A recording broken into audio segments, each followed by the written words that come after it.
हामीहरू दुबीतिर घुम्न गइरहेका छौँ। आज शनिबारको दिन रमाइलो गर्ने भन्ने हेलो गाइस, नमस्ते। हामीहरू कोइलपुर प्लस शैतानपुर जाँदैछौँ। त्यहाँ लोकल माछा अनि प्लस थारूको हातको बनाएको घोगी होइन, अनि सेकुवा एकदम लोकल माछा एकदम मिठो पाइन्छ कि। त्यही भएर आज हाम्रो शनिबारको छुट्टीको दिन हामी आज लोकल माछा र घोगी खान चिसो चिसो पनि मौसम छ। कुन ठाउँ दादा? शैतानपुर होइन, अनि कोइलपुर। यो हाम्रो के अरे खनाल जाने नहरको बाटो हो साथी हो, हेर्नु सक्नुहुन्छ तपाईँहरू। यो सिधा एकदम यो नहरको बाटो पुगेपछि ठ्याक्कै कहाँ पुगिन्छ दादा? हाम्रो कोइलपुरमा एकदम लोकल माछा। अनि ल साथीहरू, हामी अब कोइलपुर चौक आइसक्यो।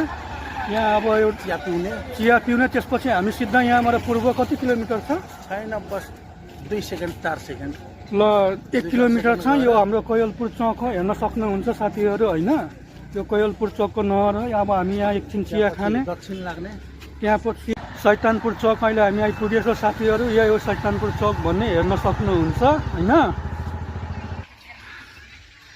पसलको नाम यहाँ तपाईँहरू पढ्न सक्नुहुन्छ। पसलको यही हो बोर्ड हेर्नु होला के पाइन्छ भनेर।